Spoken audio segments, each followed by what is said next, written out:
Pues muy buenas noches a todos y a todas y bienvenidos a este nuevo acto que se inserta dentro de la programación de las 10ª Jornadas Cervantinas Villa de la Orotava. Hoy, el universo y una obra universal de la literatura, El Quijote, se juntarán para que vivamos a través de la voz y la sabiduría de don José Alberto Rubiño una explosiva, sugerente y sugestiva experiencia. Porque en las últimas décadas nuestra comprensión del universo ha experimentado una transformación profunda. Un gran número de observaciones independientes nos ha permitido establecer el modelo del Big Bang, una descripción robusta y fascinante sobre el origen, la composición y la evolución del universo. En gran medida, estos avances han sido posibles gracias a las observaciones detalladas del fondo cósmico de microondas, una radiación fósil procedente del pasado remoto del universo que constituye una de las herramientas más poderosas de la cosmología moderna. En esta charla de hoy se describirá nuestro conocimiento actual, se revisarán algunos de los grandes interrogantes aún abiertos y se presentará el experimento Quijote, un proyecto liderado desde el Instituto de Astrofísica de Canarias que en los próximos años abordará estas cuestiones en la frontera del conocimiento. Y todo ello a través del magisterio de don José Alberto Rubiño Martín, que es profesor de investigación del Instituto de Astrofísica de Canarias, con campo de investigación en la cosmología y en particular el estudio del fondo cósmico de microondas, la estructura a gran escala del cosmos y la física de los primeros instantes del universo. Es además responsable científico del experimento Quijote y fue coordinador de uno de los grupos de ciencia de la misión PLAC. Es coautor de más de 300 publicaciones científicas. En 2018 recibió el Premio Gruber de Cosmología como miembro de la colaboración Planck. Es autor del libro El fondo cósmico de microondas, observando el origen del universo. Sin más, les dejo ya para ir descifrando el origen del universo con el profesor Rubiño y el experimento Quijote. Que lo disfruten. Muchas gracias.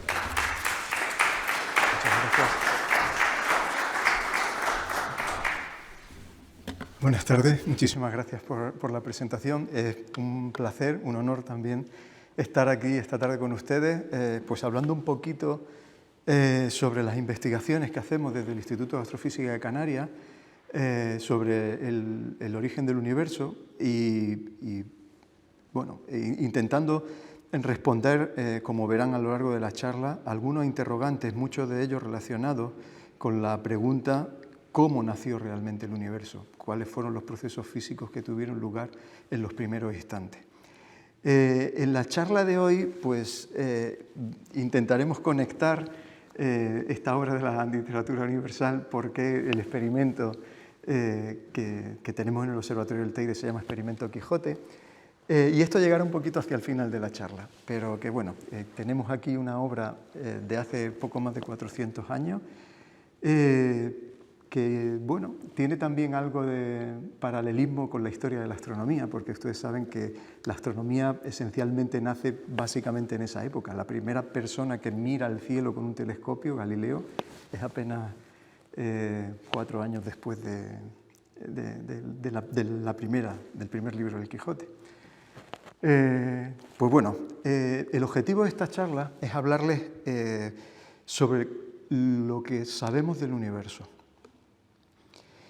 Y hay una serie de cuestiones sobre, bueno, pues cuál es nuestro lugar en el universo, bueno, cómo se originó, cómo evoluciona, qué tamaño tiene, que son cuestiones que la humanidad se ha planteado desde siempre observando el cielo nocturno. Esta imagen que tenemos aquí, que es de un compañero del Instituto de Astrofísica, Daniel López, que hace unas imágenes fantásticas, pues nos muestra el cielo nocturno, lo que vemos ahí en la Vía Láctea, el centro de nuestra galaxia, y pues uno ve esta imagen y necesariamente pues, se pregunta, pues eso, cuál es nuestro lugar en el universo, cómo hemos llegado hasta aquí, o sea, qué podemos aprender de la observación del cielo nocturno. Tenemos la suerte de que en cosmología moderna, y cuando hablo de cosmología moderna me refiero al último siglo, hemos tenido una serie de transformaciones clave que nos han permitido pasar de la cosmología, de algo que era al principio muy especulativo, a una ciencia muy bien asentada. En cosmología moderna esencialmente tenemos dos herramientas. Por un lado, tenemos ya bien definido el objeto de estudio, que es el universo observable. Y esto que estoy diciendo puede parecer una cosa muy simple, pero no lo es. Piensen que sabemos que existen otras galaxias desde hace poco más de un siglo. Hacia principios de 1920 todavía se estaba discutiendo si las nebulosidades que hoy sabemos que son otras galaxias, a qué distancia estaban. No teníamos conocimiento de cuál era el tamaño real del universo. O sea, el tamaño real del universo que les voy a contar ahora lo conocemos desde hace prácticamente un siglo. Y la herramienta para describir cómo evoluciona el universo, que es la teoría de la relatividad general, también tiene poco más de un siglo. Entonces, tanto el objeto de estudio como la herramienta pues es algo que hemos tenido relativamente desde hace poco. Y en este siglo pues hemos avanzado enormemente y, como verán, sobre todo en las últimas décadas, nuestra descripción del universo ha cambiado de forma espectacular, digamos. Voy a repasar algunos conceptos para situarnos. Cuando hablamos del universo, solemos tomar como regla de medida la velocidad de la luz. Sabemos por la relatividad general que no hay nada que se pueda propagar a una velocidad mayor que la de la luz, que la luz se mueve muy deprisa, pero no a una velocidad infinita, es una velocidad finita, 300.000 kilómetros por segundo, y esa velocidad la utilizamos como regla de medida de distancias, ¿vale? No es tan raro hablar de distancias en términos de tiempos, porque hay una velocidad implícita. Les pongo un ejemplo. Si yo digo que la laguna está a 25 minutos, ustedes me entienden. Pero estoy hablando de un tiempo. Y lo que hay implícito es que me estoy desplazando con una velocidad promedio de un coche. Bueno, pues en el universo hay una velocidad promedio, una velocidad de referencia, 300.000 kilómetros por segundo, y esa velocidad nos permite establecer distancias. Por ejemplo, en nuestro sistema solar, sabemos que el Sol está a 8 minutos luz, la luz tarda 8 minutos en llegar desde el Sol hasta nosotros, la Luna está a poco más de un segundo, el sistema solar completo pues tiene unas 6 horas luz, la luz a 300.000 kilómetros por segundo tarda 6 horas en cruzar el sistema solar. Nuestro sistema solar, bueno, pues es una estrella de tantas, cientos de 100.000 millones de estrellas, 200.000 millones de estrellas que constituyen nuestra galaxia. Nuestra galaxia es una estructura parecida a esa imagen que aparece ahí, que la luz tarda aproximadamente en cruzarla unos 100.000 años. Empezamos a hablar ya de distancias descomunales. Piensen 100.000 años a 300.000 kilómetros por segundo. O sea, son distancias realmente descomunales. Les comentaba al principio, esta es la galaxia de Andrómeda. Hoy día sabemos que está a 2,5 millones de años luz, pero esto lo sabemos desde hace relativamente poco. O sea, a principios de los años 20 se discutía si este objeto era parte de nuestra galaxia o era realmente un objeto externo. Y fue a finales de esa década, todo esto estuvo relacionado con el descubrimiento de la expansión del universo, que se llegó a la conclusión de que estos objetos eran realmente objetos que estaban fuera de nuestra galaxia. Hoy día tenemos imágenes como esta. Esta es una imagen del telescopio espacial Hubble y nos muestra que el universo está lleno de galaxias a distancias de miles de millones de años luz. ¿Vale? Y es en esos volúmenes, en esas distancias tan grandes, en la que la cosmología se plantea estas cuestiones de cómo evoluciona el universo, si se está expandiendo, si se está comprimiendo, y cómo va a ser su evolución futura, o si rebobinamos la película del tiempo, cómo fue el pasado del universo. Y es importante insistir en esta idea. La cosmología describe propiedades globales del universo a estas escalas tan grandes. Cuando observamos el universo en esas escalas, pues nos encontramos que, fíjense, esto es una imagen tomada por un telescopio de unos 2,5 metros en Estados Unidos, el telescopio Sloan, y cada puntito en esa imagen representa una posición de una galaxia. Nosotros estaríamos en el centro en el centro de esta imagen, y esta imagen pues representa distancia alejándose de nosotros. Cada puntito de eso representa una galaxia en el universo. Como ven, esta distribución de galaxias en el entorno local no es completamente uniforme. Esta imagen muestra que aparecen estructuras, aparecen zonas con vacíos, filamentos, grandes paredes. O sea que el universo, por lo menos en un entorno local, parece que tiene una cierta estructura como una red con filamentos, bueno, con vacíos. Hay una estructura en el universo. Si seguimos aumentando la escala, yéndonos a escalas todavía mucho mayores, escalas ya pues, del orden de los cientos de millones de años luz, como estaba comentando, resulta que empezamos a ver que el universo se vuelve cada vez más homogéneo. Y eso, históricamente, lo conseguimos gracias al nacimiento de una ciencia muy particular que es la radioastronomía. Hasta ahora le he estado hablando de luz, ¿vale? Y uno cuando piensa en luz piensa en la luz visible, pero piensen que en todo el rango electromagnético la luz pues, puede ser pues, tanto de rayos X, rayos gamma, infrarroja, ultravioleta, radio. Bueno, pues la ventana de radio es, junto con la ventana de la luz visible, dos de las ventanas que nuestra atmósfera a la que nuestra atmósfera es transparente y nos permite ver a través de ella. Pues a mitad del siglo pasado se empezó a desarrollar esta técnica, un poco fue una consecuencia de todos los desarrollos de antenas, de radares que se hicieron para la Segunda Guerra Mundial, pero a continuación de eso, esas antenas se empezaron a apuntar al cielo y nos encontramos que el universo es también muy brillante en radio, en luz de radio. Y es muy brillante, hoy día sabemos que es que el universo está lleno de galaxias que en sus centros tienen agujeros negros supermasivos.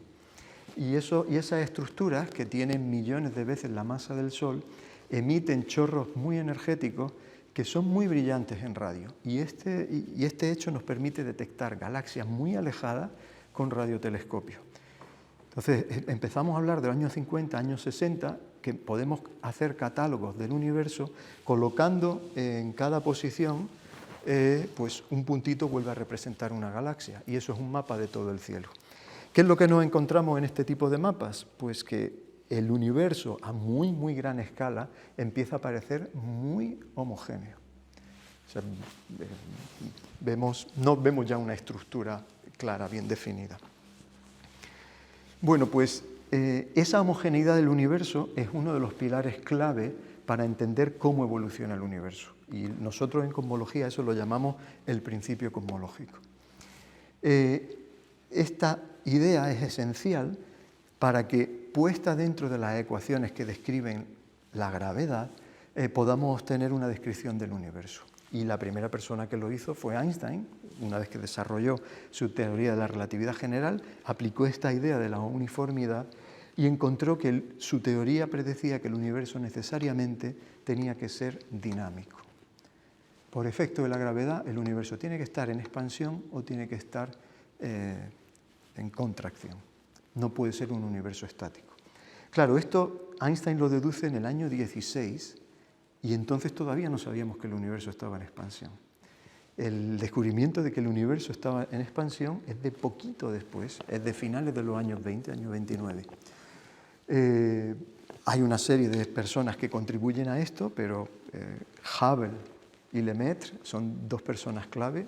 Hoy día la ley que nos dice cómo se expande el universo la conocemos como ley de Hubble-Lemaitre y es esta ley que se representa aquí, que esencialmente lo que viene a decir es que cuanto más está alejado un objeto de nosotros, más rápido se aleja de nosotros. Entonces sabemos desde el siglo pasado, finales de los años 20, el año 29, el universo está en expansión. Y esto es un elemento clave de nuestra descripción del modelo. Como sé que luego me van a preguntar, dejo esta transparencia y luego hablaremos un poquito sobre esto, pero un par de ideas para que se queden aquí. No existe un centro del universo, todo se aleja de todo. Todos los observadores ven lo mismo, o sea, un observador en otra galaxia del universo también verá que todo se está alejando de él. Nosotros vemos que todo se aleja de nosotros. Cualquier observador del universo ve que todo se aleja de todo. Si todo se aleja de todo y echamos hacia atrás la película del tiempo, pues todo en el pasado estaría más cercano. ¿Puedo rebobinar eso hasta cuándo? Bueno, pues esa extrapolación de rebobinar todo hasta que cuando todo lo que veo en el universo estuviera concentrado aquí, eso es el Big Bang. El Big Bang es extrapolar hacia el pasado, imaginarnos echar la película del tiempo hacia atrás, hacia el momento en el que todo lo que vemos en el universo estaría aquí, teniendo en cuenta cómo se está alejando de nosotros. ¿Vale? El Big Bang es una extrapolación de cómo se está expandiendo el universo. Hablaremos luego un poquito más sobre esto. Bueno, pues esta transparencia resume nuestra visión moderna del cosmos.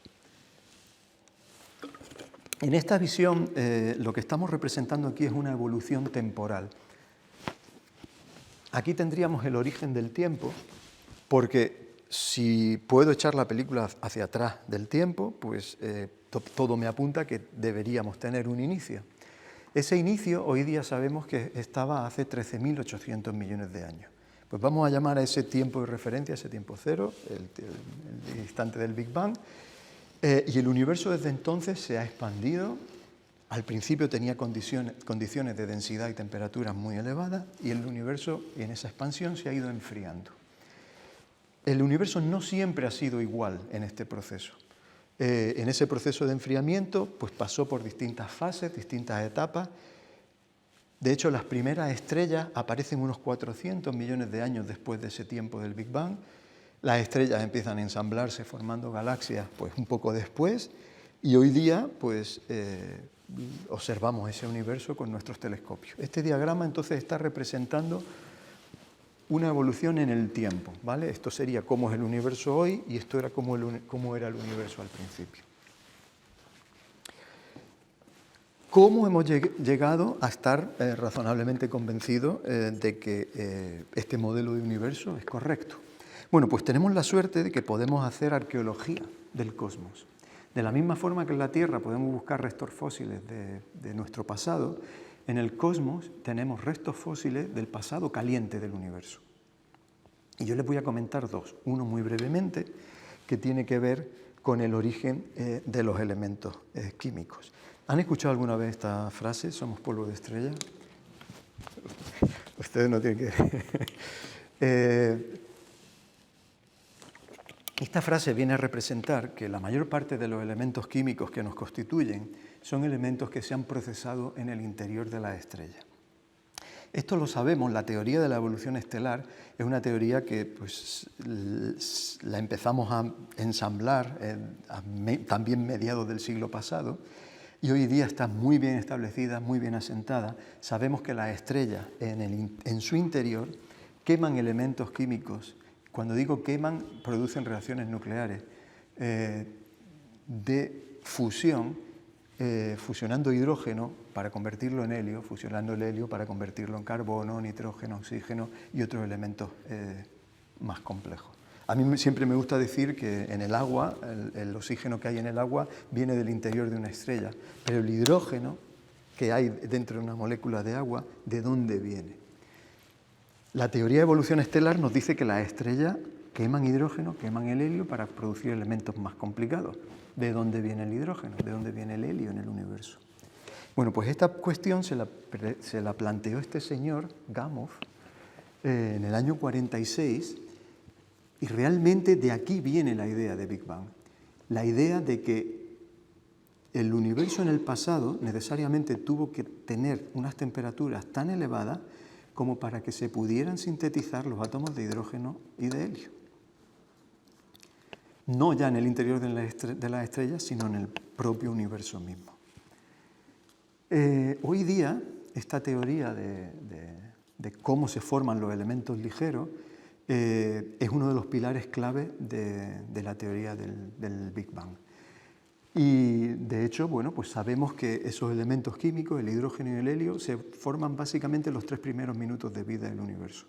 Desde ese instante inicial que les decía, hasta que el universo tiene unos 3 minutos, Ahí básicamente hemos fijado la cantidad de hidrógeno y helio que hay en todo el universo. Y ya tenemos que esperar hasta los 400 millones de años que las estrellas empiecen a formarse y que procesen ese hidrógeno y helio para dar los elementos más complicados. Si están interesados en el tema, les dejo aquí esta referencia, Los 3 primeros minutos del universo, Steven Weinberg. Es un libro de divulgación precioso que cuenta, tiene ya un tiempo, pero la física de estos 3 primeros minutos de la vida del universo está muy bien conocida y establecida. Bueno, pues yo les voy a hablar de otro fósil, que es el fondo cósmico de microondas.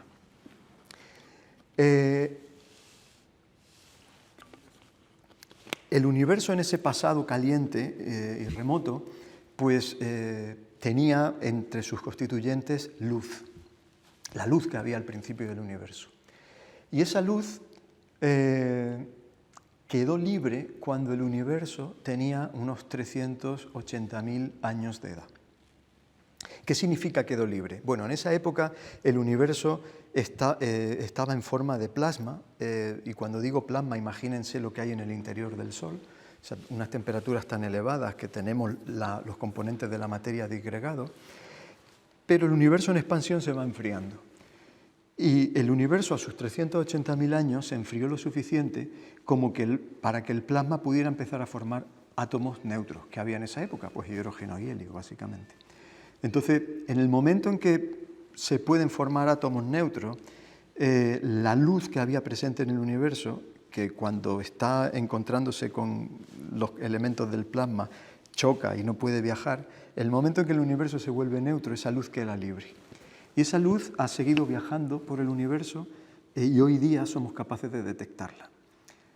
Lo que ocurre es que esa luz en aquel entonces era una luz muy caliente, porque el universo en aquella época pues, tenía pues, prácticamente la temperatura de la superficie del Sol, tenía el orden de los 3.000 grados. Pero esa luz, por efecto de la expansión, se ha ido enfriando. Entonces, aunque en aquella época esa luz era una luz que casi se podía ver a simple vista, era una luz rojiza, hoy día es una luz tan fría, que corresponde a una temperatura equivalente de unos 270 grados bajo cero, que para detectarla tenemos que utilizar radiotelescopio. Es luz que ya se nos ha movido hacia la zona de radio. Y la descubrieron estos señores, casi por casualidad, que aparecen a la izquierda en el año 78, recibieron el Premio Nobel de Física por su descubrimiento, porque fue la confirmación de que nuestro pasado remoto fue un pasado caliente y en el que la temperatura del universo era muy alta. Y estos señores que aparecen aquí a la derecha recibieron otro segundo Premio Nobel de Física por caracterizar las propiedades de esa luz. Y yo les voy a hablar un poquito de esas propiedades. En lo que queda de charla voy a poner varias imágenes que representan mapas del cielo, ¿vale? Voy a utilizar esta proyección, que es una proyección que se suele utilizar para la representación del planisferio terrestre, pero en lugar de representar el planisferio terrestre vamos a representar el cielo. En vez de hacer la superficie de la Tierra, pues vamos a hacer la bóveda celeste a nuestro alrededor. Y eso es un mapa del cielo visto con telescopios ópticos. En la imagen que les puse al principio, la primera, veíamos una franja de la Vía Láctea, ¿vale? Esto es todo lo que tendríamos a nuestro alrededor si pudiéramos ver todo a nuestro alrededor. Claro, desde el hemisferio norte, pues desde Tenerife podemos acceder a una parte del cielo. Para ver, por ejemplo, las nubes de Magallanes tenemos que irnos al hemisferio sur. Pero bueno, esto es una imagen del cielo con telescopios ópticos. Yo ahora les voy a poner la imagen del cielo vista con radiotelescopio, ¿vale? Es la imagen que obtuvieron estos señores que he dicho que recibieron el Premio Nobel de Física, ¿vale? Entonces les voy a poner una imagen que es un Premio Nobel de Física, ¿vale? Esta imagen está construida con un radiotelescopio que apunta a un lugar del cielo, capta la radiación de la luz y esa radiación de la luz yo la traduzco a un color, ¿vale? Apunto a otra dirección de cielo, capto la intensidad de la luz y dependiendo del cambio de color, pues voy construyendo un mapa. Vale, pues les voy a poner el mapa que supuso la confirmación de la teoría del Big Bang y fue un premio Nobel.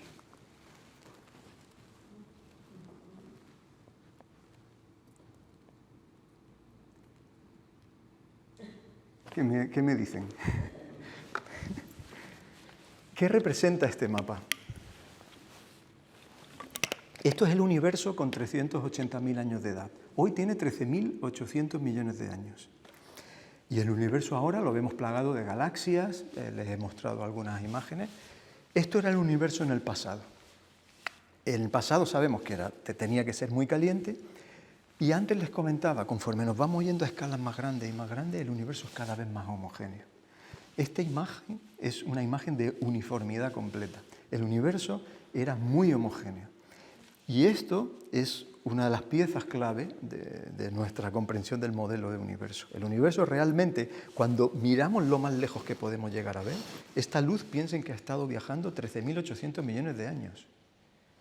Y la captamos ahora con radiotelescopio. Entonces, lo más lejos que podemos llegar a ver es uniformidad completa.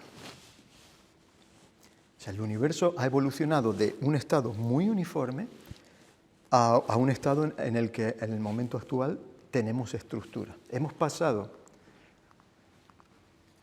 de algo muy uniforme a ver estructuras, galaxias, estrellas. Entonces la cuestión es, ¿cómo es posible eso?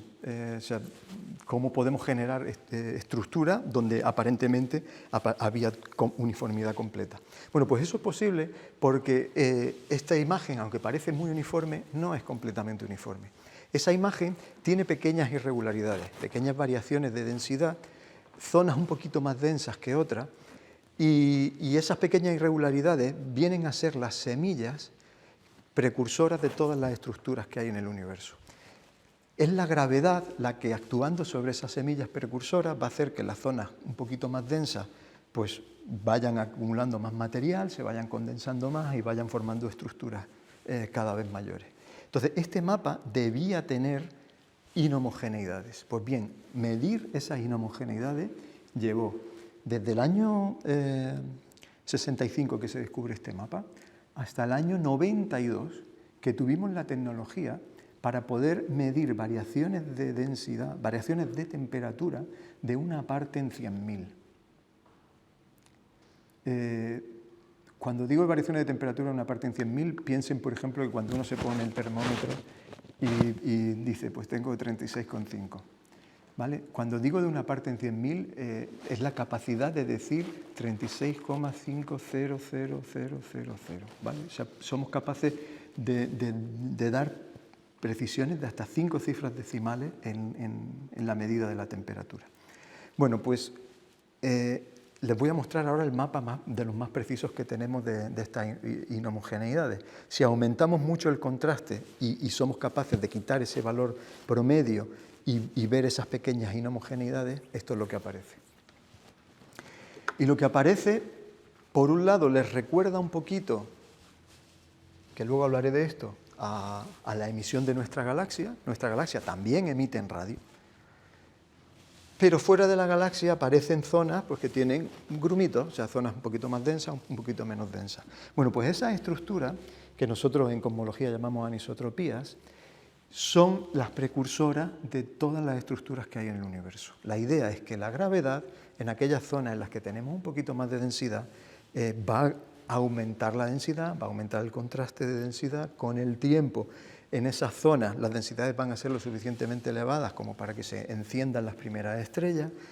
Esas primeras estrellas, también por efecto de gravedad, van a ir acumulándose en estructuras mayores, van a surgir las galaxias posteriormente, y en el universo más reciente esas estructuras se agrupan formando esta red de filamentos que les comentaba al principio de la charla. Pues todo este proceso básicamente requiere como condiciones iniciales entender ese mapa de cómo era el universo al principio y las ecuaciones de la relatividad general, las ecuaciones de Einstein. Así que la idea esencial que me gustaría que se quedaran es que el fondo cósmico de microondas es la luz más antigua que podemos observar en el universo. Es una luz que ha estado viajando 13.800 millones de años y nos trae información de cómo era el universo al principio. Cuando nosotros observamos el universo, jugamos con el hecho, me gusta mucho la frase que utiliza Alfred siempre, de mirar lejos es mirar al pasado. Podemos, o sea, en cierto modo en astrofísica tenemos la suerte de contar con una máquina del tiempo, porque cuanto más lejos miremos, más tiempo ha tardado la luz en llegar y por lo tanto estamos viendo cómo era esa cosa antes. Entonces, ir mirando lejos significa que la luz de lo que nos está llegando más lejos ha tardado más tiempo y estamos viendo cómo era más al principio. Entonces, realmente podemos llegar a ver casi al nacimiento del universo. Nos llega esa luz que viene de hace 13.800 millones de años y por eso podemos aprender cómo ha ido evolucionando el universo. O sea, digamos que podemos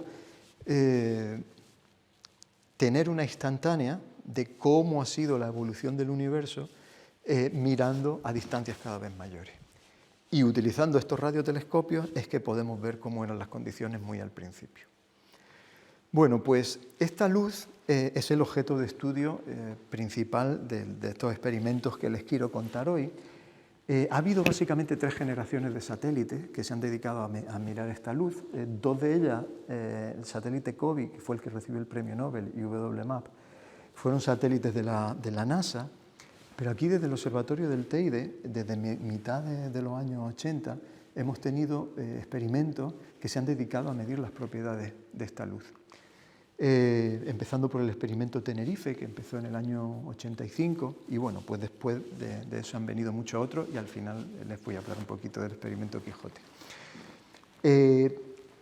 El mapa más nítido que tenemos de esta luz lo conseguimos con el satélite Planck, que fue un satélite que lanzamos de la Agencia Espacial Europea, que tenía mayor sensibilidad, mayor resolución espacial y mayor cobertura. Nos proporciona las imágenes más nítidas, y esta imagen que les muestro aquí pues es realmente nuestro pasado. Eso es cómo se veía el universo con 380.000 años de edad.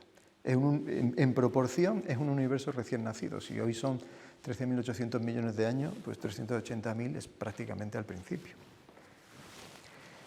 Bueno, pues del estudio de este mapa hemos podido aprender 2 cosas. Hemos podido aprender primero qué hay en el universo y segundo, cómo era el universo al principio, cuáles eran sus propiedades al principio. A la pregunta ¿qué hay en el universo? Esta es la respuesta que tenemos hoy día, principalmente de este tipo de medidas. El universo hoy día está formado por esa distribución de componentes.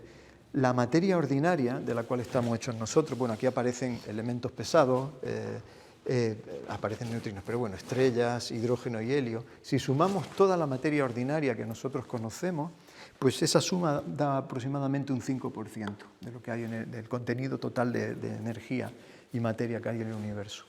Hay un 26% que está en una forma que denominamos materia oscura. Y hay un 69% que está en una forma que denominamos energía oscura. Y ahora les voy a hablar un poco de estos interrogantes. Además de estas propiedades globales, aprendemos también cuestiones sobre cómo nació el universo, pero de eso les voy a hablar enseguida, en las siguientes transparencias. Lo que les quería contar antes de pasar a tratar estos problemas es que el estudio del fondo cósmico de microondas no ha sido la única herramienta que hemos tenido en cosmología, pero ha sido una herramienta clave. O sea, gracias a tener esas medidas, ahora nosotros podemos meter dentro de un ordenador cuáles son las propiedades de la distribución inicial de la radiación que observamos y aplicar las ecuaciones de la relatividad general y dejar que eso evolucione. Y obtenemos simulaciones como esta que les muestro aquí, que es una simulación que muestra cómo el universo pasa de un estado muy uniforme al principio. Estamos teniendo ahí expansión, está la expansión parcialmente quitada en esta simulación. Ven que empiezan a aparecer estructuras, esa red de filamentos, hay nodos en esos filamentos, esos nodos vienen a representar esas estructuras. Las grandes agrupaciones son cúmulos de galaxias y cada uno de esos objetos que va cayendo pues son galaxias. Aquí estamos viendo en unos pocos segundos la evolución cósmica pues eso, de 13.000 millones de años. ¿Vale? Podemos hacerlo en un ordenador. Lo esencial es que una vez que conseguimos hacer estas simulaciones, Nosotros podemos predecir cómo va a ser la distribución de galaxias en el universo a partir de lo que nos dice el ordenador y comparar con lo que observamos en el universo. Y lo que encontramos es que podemos reproducir muy bien, de manera fidedigna, cuál es la distribución de galaxias que hay en el universo si el universo tiene los ingredientes que he comentado antes. Necesitamos esa proporción de 26% de materia oscura, ese porcentaje de energía oscura y ese 5% de materia ordinaria hoy día. Ahí les pongo un ejemplo de esos 4 diagramas que aparecen ahí. 2 son reales, de observaciones, posiciones reales de galaxias, y 2 son simulaciones. Y es muy difícil, si uno no sabe realmente dónde están las galaxias, es muy difícil distinguirlas. Las simulaciones son las que están en color rojo y las observaciones reales en color azul, pero porque se lo acabo de decir, pero si le hubiera dicho al revés, pues son muy parecidas.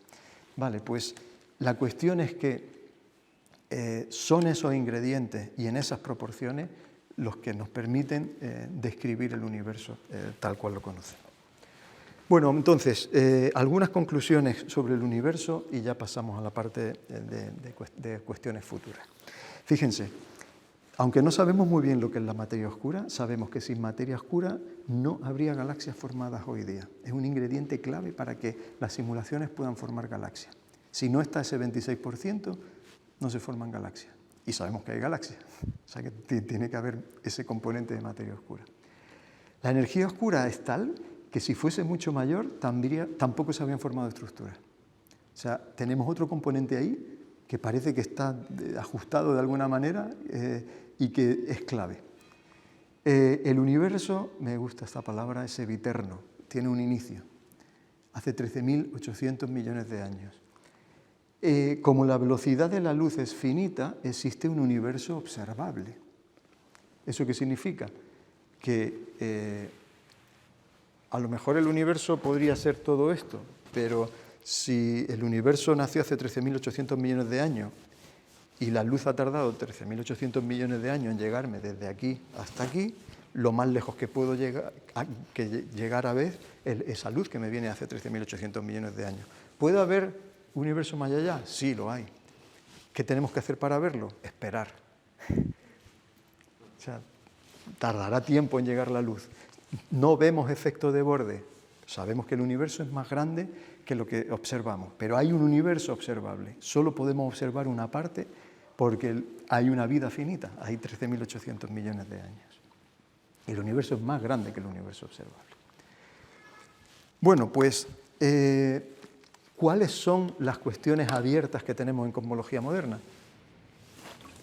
Lo que yo les he descrito hasta ahora es el conocimiento que hemos asentado en los últimos años. Piensen que estos mapas del satélite Planck son mapas del año 13, ¿vale? 2013. O sea que la última, este conocimiento es de hace poco más de 10 años. Pero hay una serie de cuestiones que están todavía abiertas en la cosmología moderna, y es que yo les he hablado de materia oscura. No sabemos lo que es la materia oscura todavía. Les he hablado de energía oscura. No sabemos qué es ese componente. No hemos respondido todavía a la pregunta ¿cómo nació el universo? Y todavía no tenemos claro si la cosmología moderna se basa en los principios físicos correctos o todavía hay física. Bueno, sabemos que hay física que no conocemos todavía, porque, por ejemplo, no tenemos una teoría que describa de manera unificada la gravedad y la cuántica. ¿Por qué me gusta poner esto? Porque la ciencia siempre es una disciplina que está continuamente en progresión. Y es importante saber que siempre hay cuestiones para las cuales no tenemos respuesta o para las cuales tenemos respuesta parcial. Eso es la ciencia. Siempre hay cuestiones, hay conocimiento asentado, pero siempre hay cuestiones que estamos investigando, siempre hay una frontera del conocimiento. Y a mí eso me parece muy importante, cuestión de inspiración. Miro a la gente más joven, porque siempre hay cosas por hacer, siempre hay preguntas abiertas que a lo mejor dentro de 10, 20 años, pues la gente que está estudiando ahora podrá responder a esas preguntas. Les quiero mostrar entonces unas pocas transparencias sobre esas 3 cuestiones, simplemente para dar unas pinceladas de cuál es nuestro conocimiento actual.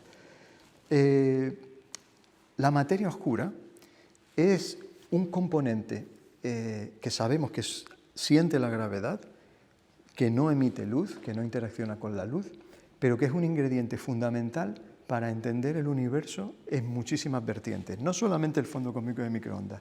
Sin ese componente de materia oscura, no entendemos cómo rotan las galaxias, no entendemos cómo se mueven las galaxias dentro de los cúmulos, no entendemos cómo se distribuyen las galaxias a gran escala, o incluso no entendemos efectos como este que aparece aquí, que es el efecto de lente gravitatoria.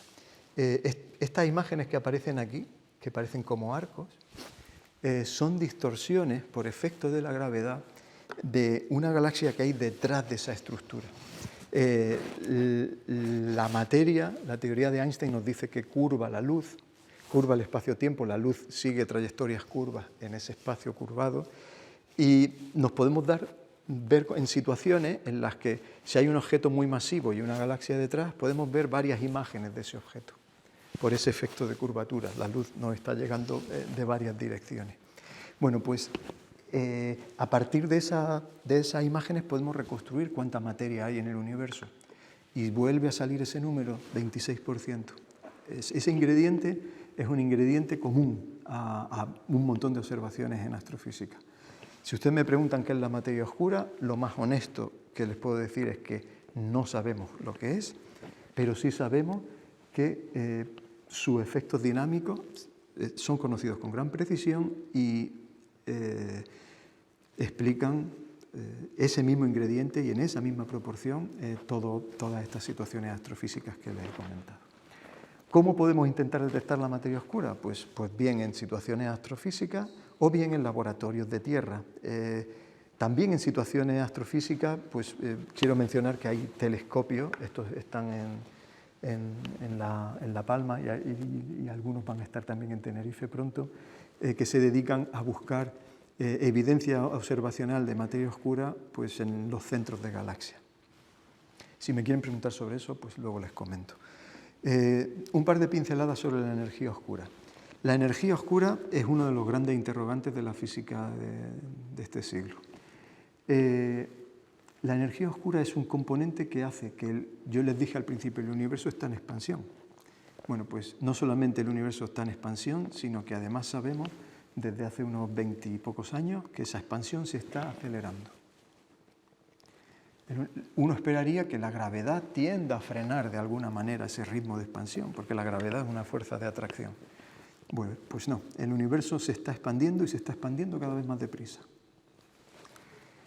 Y esto lo descubrieron estos señores que recibieron el premio Nobel en los años 2000, 2001, pero hoy día hemos acumulado un montón de evidencias, no solamente la de estos señores, hay otra evidencia en cosmología. Los propios mapas del fondo cósmico de microondas nos permiten confirmar que hay un componente que no es materia, que está dominando la densidad de energía del universo y que está introduciendo una cierta fuerza de repulsión que hace que el universo se expanda cada vez más deprisa. ¿Qué es esa energía oscura? No lo sabemos. Hay muchos experimentos en la actualidad que están intentando caracterizar las propiedades de esa energía oscura, cómo va apareciendo, porque esa energía oscura solamente es importante, fíjense, en el tiempo actual. O sea, esta aceleración de la expansión ocurre desde que el universo tenía la mitad de edad que ahora, hasta hoy día. Y bueno, pues con todos estos experimentos se está intentando caracterizar, pues eso, cómo va cambiando el ritmo de expansión del universo en función del tiempo para inferir propiedades de ese componente. Lo más probable es que ese componente sea lo que Einstein llamó el error más grande de su carrera, pero parece ser que Einstein tenía razón hasta cuando se equivocaba. Y bueno, pues todo apunta a que parece ser que es una modificación que introdujo Einstein a sus ecuaciones de la relatividad general, pero como digo, esto es ciencia frontera y en los próximos años seguro que vamos a aprender muchísimo. Entonces yo quiero cerrar la charla con la cuestión de cómo nació el universo. ¿Vale?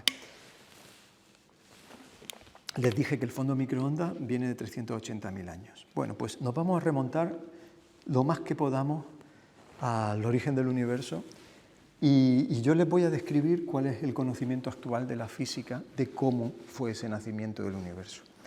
Ese nacimiento del universo tiene que ver con esta palabra que no tiene que ver con la inflación de economía, sino que tiene un significado muy particular en física. Inflación es una época en la evolución del universo que pensamos que ocurrió, ahí tienen el número, 0,000, si lo cuentan hay 33 ceros y un 1 segundos después del Big Bang. En esa fracción de tiempo después del tiempo cero, el universo parece ser que tuvo una expansión descomunal, aumentó muchísimo de tamaño y básicamente se dieron las condiciones que establecen las propiedades globales que hoy somos capaces de observar en el universo. Si esa teoría es correcta, no sabemos qué es lo que ocurrió en el tiempo cero. De hecho, es que no tenemos ni siquiera una teoría para saber cómo funciona la gravedad y la cuántica en tiempo cero. Pero si esa teoría de la inflación es correcta, hay una serie de predicciones que pueden ser verificables. Si así el universo pues, pasó por esa expansión descomunal y luego pues, siguió su expansión normal, 380.000 años después se formó la imagen del fondo de microondas, que es lo que hoy observamos, y 13.800 millones de años después pues, estamos aquí en la Orotava hablando del origen del universo. ¿Cómo estamos razonablemente convencidos de que esta evolución es así? Bueno, pues si la teoría de inflación es correcta, hay una serie de predicciones que pueden ser medidas en los mapas del fondo cósmico de microondas. De hecho, hay 4 predicciones y con el satélite Planck confirmamos 3. Entonces, por eso estamos razonablemente convencidos que el universo tuvo que pasar por esa etapa de expansión descomunal.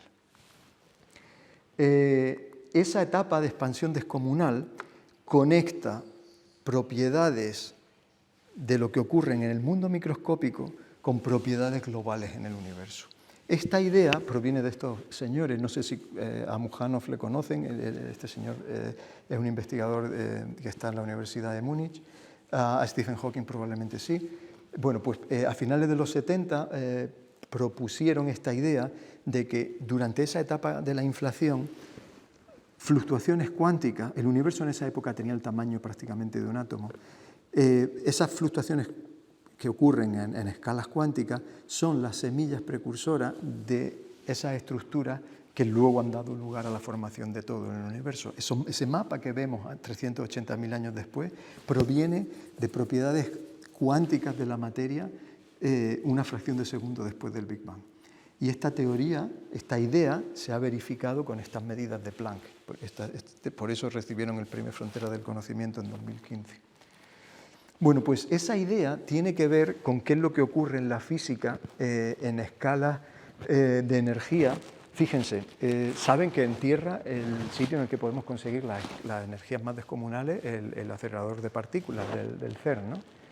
Bueno, pues en inflación tendríamos energías en el universo 1 millón de millones de veces superiores a lo que somos capaces hoy día de conseguir en el CERN. Evidentemente eso no lo podemos reproducir en la Tierra, así que en cierto modo observar el universo es una ventana a entender las propiedades de la física fundamental y qué es lo que ocurre con las fuerzas fundamentales de la naturaleza en esa escala. Hoy día sabemos que de las 4 fuerzas fundamentales de la naturaleza hay 2, la electromagnética y la débil, que se unifican en unas ciertas escalas de energía, y la confirmación de esto es que existe el bosón de Higgs, que lo habrán escuchado alguna vez. Y si la fuerza electromagnética y la débil se unen con la fuerza fuerte, esto ocurre en esas escalas de energía de inflación, y la inflación sería la consecuencia de esa unificación. Así que estos señores propusieron una forma de observar al universo para verificar teorías de física fundamental. Y esto es un poco la frontera del conocimiento en este momento. Cómo utilizar el universo para entender física fundamental. Bueno, pues yo les dije que los mapas del satélite Planck permitieron verificar 3 de 4 predicciones de la teoría de la inflación.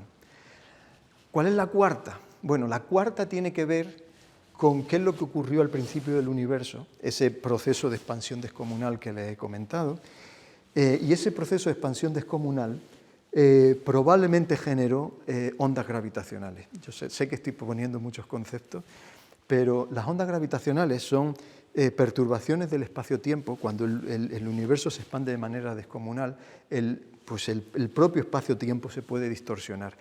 Sabemos que eso es una predicción de la teoría de la relatividad de Einstein, que el espacio-tiempo se puede perturbar como un tejido y conducir, propagar ondas. Y de hecho ya hemos detectado ondas gravitacionales en fusiones de agujeros negros o en fusiones de otras estructuras. Ya ha habido un premio Nobel por esto, por la detección de ondas gravitacionales asociadas a agujeros negros. Aquí de lo que estamos hablando es de las ondas gravitacionales del propio proceso mismo del nacimiento del universo, de esa expansión descomunal. Bueno, esas ondas gravitacionales van a producir una huella muy particular en los mapas del fondo cósmico de microondas. Y esa huella tiene que ver con las propiedades de polarización de la luz. Estoy acabando. ¿Saben lo que es la polarización? ¿Han escuchado hablar de la palabra polarización? No en sentido político, sino en sentido físico. Han escuchado hablar de, por ejemplo, las gafas polarizadas, ¿no? Las utilizamos para evitar los reflejos. La luz, cuando se refleja sobre el mar o sobre la nieve, pues sale polarizada, y utilizamos estas gafas para bloquear esa dirección de polarización y eliminar esos reflejos. La luz tiene esa propiedad. La luz es una onda transversal, significa que oscila el campo electromagnético en la dirección perpendicular a la dirección de propagación, y el plano en el que oscila es lo que llamamos plano de polarización, ¿vale? Cuando la luz se refleja, pues sale con una polarización, con un plano de oscilación particular, y uno con unas gafas polarizadas puede eliminar ese reflejo. Bueno, pues lo que nosotros pretendemos es medir en la luz del fondo cósmico de microondas las propiedades de polarización para buscar unos patrones muy específicos que tienen que ver con esas ondas gravitacionales del Big Bang. Esos patrones son patrones, estos son predicciones, son patrones que tienen que ver como con remolinos, ¿vale? O sea, cuando uno distribuye cómo está orientada la polarización de la luz, pues en esos mapas deberían aparecer unas estructuras en forma de remolino. Bueno, pues nos encontramos entonces, pues eso, hace una década y media, tenemos una predicción, tenemos una forma de acceder a las energías que ocurren en el universo a escalas que no podemos acceder desde Tierra, tenemos una posible forma de entender física fundamental, y tenemos que plantearnos un experimento que intente medir esto. Vale, patrones que son rotacionales, patrones que tienen esta forma, y además queremos medir la polarización de la luz, y la polarización en física la medimos con 4 parámetros, pero nosotros para medir estos patrones vamos a necesitar solamente 3 de esos parámetros. Vamos a necesitar el parámetro de intensidad y otros 2 parámetros que en física llamamos el parámetro Q y el parámetro U. Vale, entonces nos encontramos en el año 2005-2006 pensando, tenemos que hacer un experimento que mida Q, U, I, ¿vale? Ki. Patrones rotacionales. ¿Dónde hemos visto patrones rotacionales nosotros? Vamos a llamarlo experimento Quijote. Bueno, pues el experimento Quijote nace como concepto año 2006, 2007, lleva un proceso de construcción y ve su primera luz en el año 2012. Esto es una imagen reciente del experimento. El experimento consta de 2 radiotelescopios. Estamos captando esta luz de microondas que están en el observatorio del Teide. Si están interesados en verlo, apúntense a las jornadas de puertas abiertas en el mes de junio, en el solsticio. Y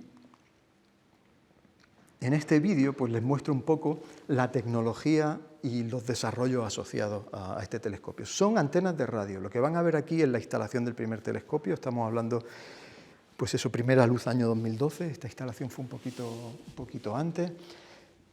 Son telescopios de unos 2 metros de espejo primario. Son radiotelescopios, pueden observar 24 horas al día de forma continua.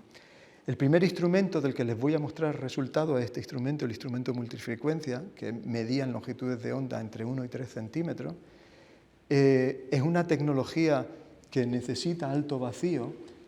Enfriamos a temperaturas del orden de los 260 grados bajo cero, presiones 1.000.000 de veces menores que la presión atmosférica, para poder captar estas señales que son extremadamente débiles, esta capacidad de medir temperaturas con precisiones tan bajas.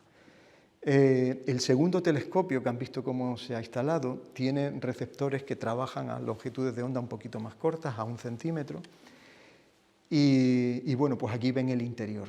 Como digo, esos detectores son detectores que trabajan a temperaturas criogénicas, alto vacío. Y para que se hagan una idea, en el mundo hay solamente 3 observatorios ahora mismo que tienen experimentos de este tipo, midiendo este tipo de radiación. El único en el hemisferio norte en funcionamiento es este, el Observatorio del Teide. Hay otro en Chile y otro en el Polo Sur.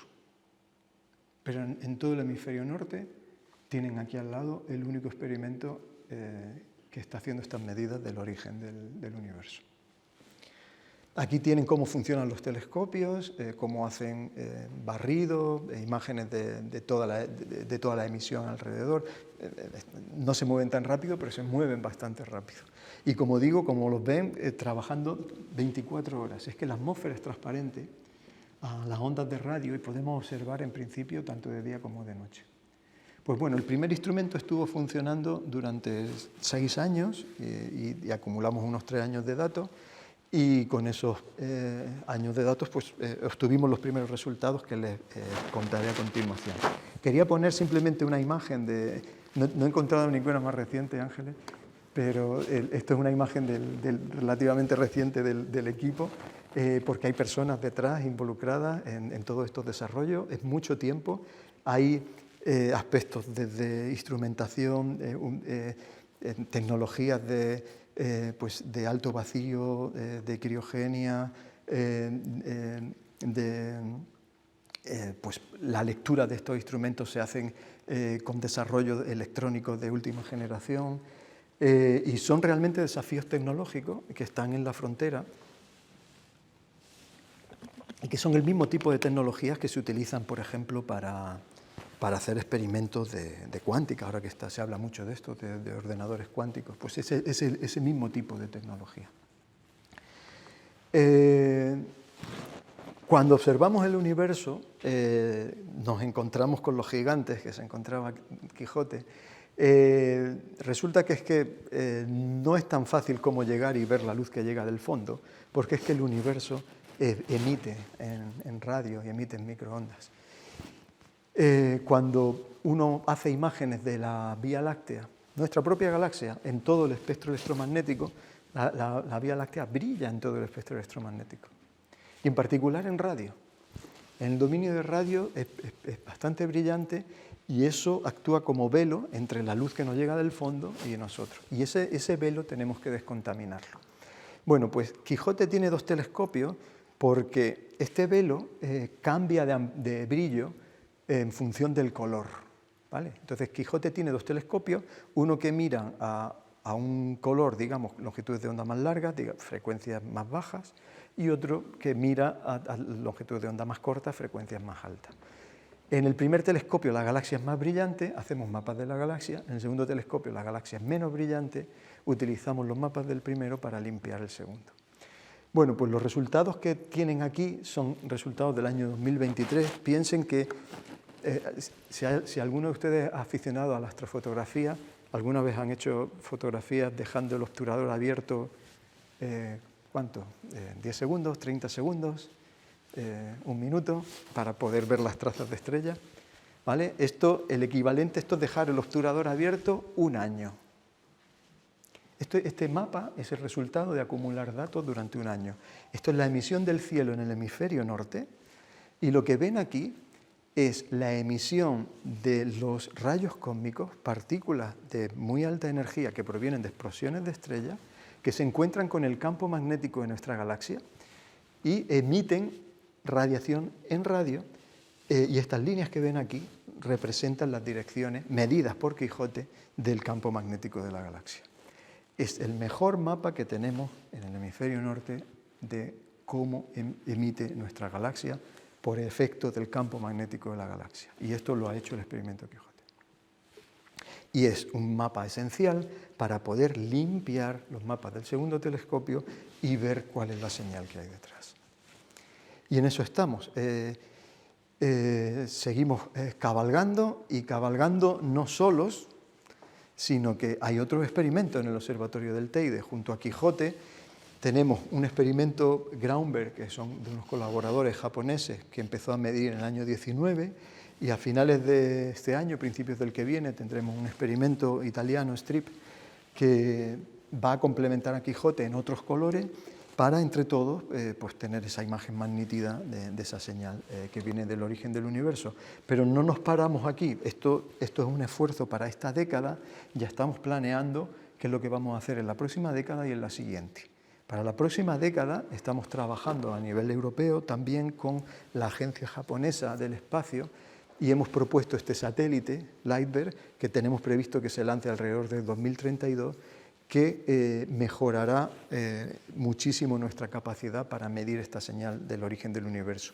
Incluso para este satélite, los mapas que estamos haciendo con Quijote van a ser esenciales, porque este satélite no ve el universo en los colores en los que los ve Quijote. Entonces, estos mapas de Quijote van a seguir siendo una referencia por mucho tiempo. Incluso, de hecho, esta semana he estado trabajando en estas cuestiones, estamos planteándonos, la Agencia Espacial Europea está planteándose una nueva misión para, ya estamos hablando de los años 40, para medir otras propiedades de la radiación del fondo cósmico de microondas que nos van a dar información de cómo se ha ido enfriando el universo con el tiempo. Y en particular estamos muy interesados en aprender qué es lo que ocurrió, cuáles fueron los mecanismos físicos que producen el encendido de las estrellas, y sobre todo cuál es la naturaleza de los agujeros negros que hay en el universo y cómo han ido apareciendo a lo largo del tiempo. Y todo esto se puede hacer con este tipo de experimentos. Hemos construido un experimento prototipo para esta misión y esperamos que, TMS se llama, y esperamos que el año que viene podamos empezar a hacer medidas con él. Pues termino con esto. Insistir en esta idea. Hay cuestiones abiertas, desafíos. No sabemos qué es la materia oscura, no sabemos qué es la energía oscura.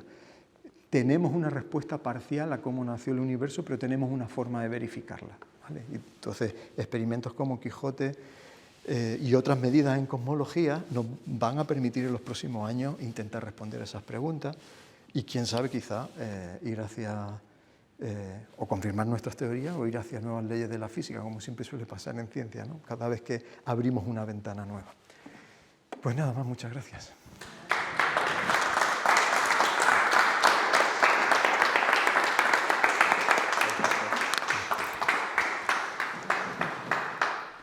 Muchísimas gracias, profesor. Yo creo que el título ya prometía, pero el desarrollo creo que ha colmado con creces pues las expectativas, ¿no? Muchísimas gracias.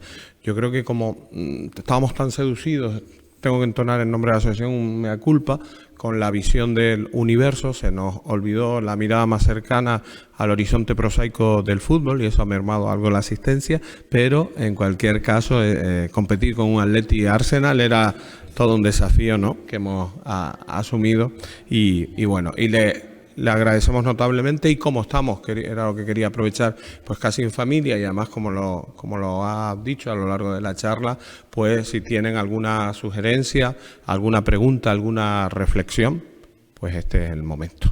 Muchas gracias. Gracias.